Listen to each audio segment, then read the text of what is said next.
एक महिला 3 महीना पहले गायब हुई थी। उस महिला का एक भाई था, उससे बात करने की कोशिश करता, उससे मिलने की कोशिश करता, ना तो उस महिला से बात हो रही थी और ना तो महिला मिल रही थी। ये व्यक्ति उस महिला के घर पहुँच जाता है, अपने बहन के घर जाता है, तो उस महिला की एक बेटी भी थी और वो बेटी इस व्यक्ति को अपने मामा को ही घर में नहीं आने दे रही थी। फिर ये व्यक्ति वहाँ काफ़ी समय तक खड़ा रहता है और फिर वहाँ से सीधे पुलिस स्टेशन पहुँचता है और वहाँ जाकर अपनी बहन की गुमशुदगी का रिपोर्ट दर्ज करा देता है। जब पुलिस इस मामले में छानबीन करती है और जब तफ्तीश करती है, तो एक बेहद ही दर्दनाक कहानी निकल कर सामने आती है। आस-पड़ोस में जो लोग थे, उन लोगों ने जब इसके बारे में जाना और सुना, तो उनके आँखों से आँसू निकल गए थे। नमस्कार, सलाम, सत श्री अकाल, मैं हूँ मुस्तफ़ा और आपका स्वागत है मेरे चैनल पर। आज जो मैं कहानी सुनाने जा रहा हूँ, ये कहानी मुंबई से है। मुंबई में एक जगह पड़ता है लाल बाग और इसी लाल बाग में एक परिवार रहता है और इस परिवार में एक बुजुर्ग महिला है, उनका नाम मीना जैन है और इनकी उम्र तकरीबन 55 साल है। इनकी एक बेटी है और बेटी का नाम रिम्पल जैन है और बेटी की उम्र तकरीबन 23 साल है। जो वीना जैन है, उनके पति की मौत काफ़ी समय पहले ही हो चुकी थी और परिवार में यही दोनों हैं, माँ-बेटी हैं और इनका एक भाई है जिसका नाम राकेश कुमार है। राकेश कुमार इनका खर्चा चलाता है, हर महीने में कुछ न कुछ इनके पास पैसा भेज देता जिससे इन दोनों का खर्चा चल रहा था।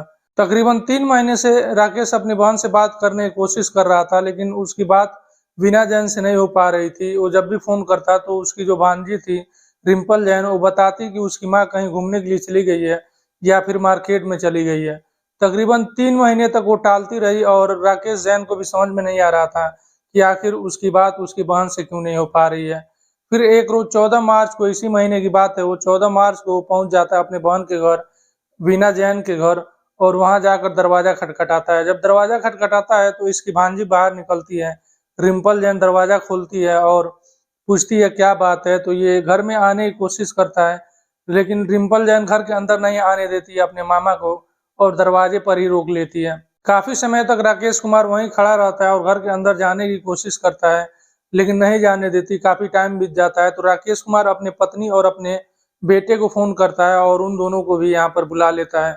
वो लोग भी घर के अंदर जाने की कोशिश करते हैं, लेकिन ये जो रिम्पल जैन थी वो घर के अंदर नहीं जाने दे रही थी और इन लोगों को समझ में नहीं आ रहा था कि आखिर उनकी भांजी रिम्पल जैन ऐसा क्यों कर रही है और घर के अंदर क्यों नहीं जाने दे रही है।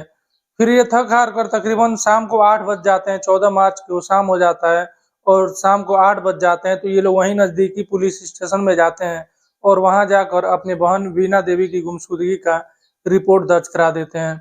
जो राकेश कुमार थे वो पुलिस को बताते हैं कि मुझे मेरी भांजी पर ही जा रहा है, क्योंकि मैं 3 महीने से फ़ोन कर रहा हूँ और मेरी बहन से आखिरी जो बात हुई थी वो नवंबर के महीने में हुई थी और उसके बाद से दोबारा मेरी बहन से बात नहीं हो पाई है। और जब भी मैं फ़ोन करता हूँ तो जो मेरी भांजी है रिम्पल जैन, वो टाल देती है और बहाने बना देती है। कभी कहती है कि मार्केट में गई हुई है तो कभी कह देती है कि पड़ोसियों के घर पर गई हुई है। पुलिस ये रिपोर्ट दर्ज करती है और रिपोर्ट दर्ज करने के बाद लाल बाग इलाके में पहुंचती है और जो वीना जैन के आस पड़ोस में जो लोग थे उनसे पूछताछ करती है। पूछताछ में ये लोग बताते हैं कि 3 महीने से हम लोगों ने वीना जैन को देखा ही नहीं है और जब भी हम लोग रिम्पल जैन से वीना जैन के बारे में पूछते कि तुम्हारी माँ कहाँ है, तो रिम्पल जैन बताती कि वो कानपुर चली गई है, वहाँ रिश्तेदार के वहाँ रह रही है और कुछ दिनों में वापस आ जाएगी। जब ये बात पुलिस सुनती है तो अब उसके घर में दाखिल होती है, रिम्पल जैन के घर में पुलिस दाखिल होती है और उसके घर में जाती है। एक रूम में ताला लगा हुआ था, उस ताले को खुलवाती है और उस रूम के अंदर जाती है पुलिस। जब उस रूम के अंदर पुलिस जाती है तो बड़ी ही तेज वहाँ बदबू था वहाँ पर उस रूम के अंदर और उस रूम के अंदर एक थैला पड़ा हुआ था, बड़ा सा थैला था। उस थैले को खोला जाता है।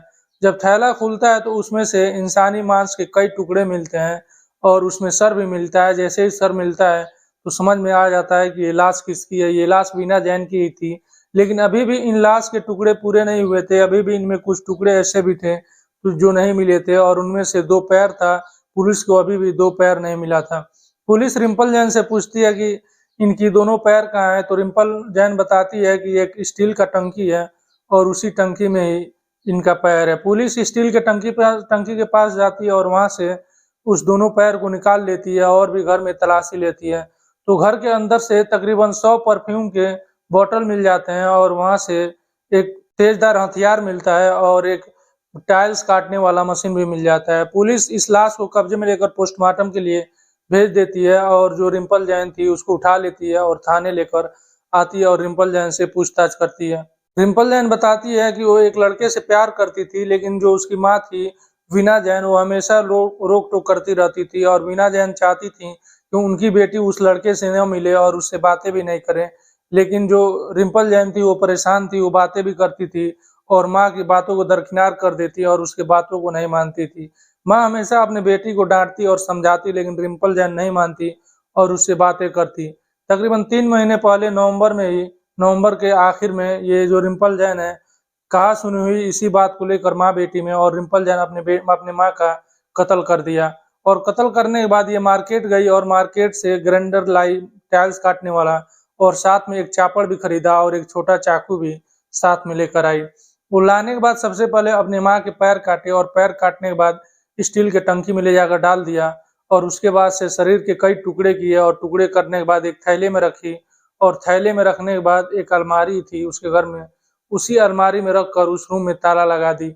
लेकिन 4-5 दिन बीते तो रूम से अब बदबू आने लगा था, वो लाश अब सड़ने लगी थी।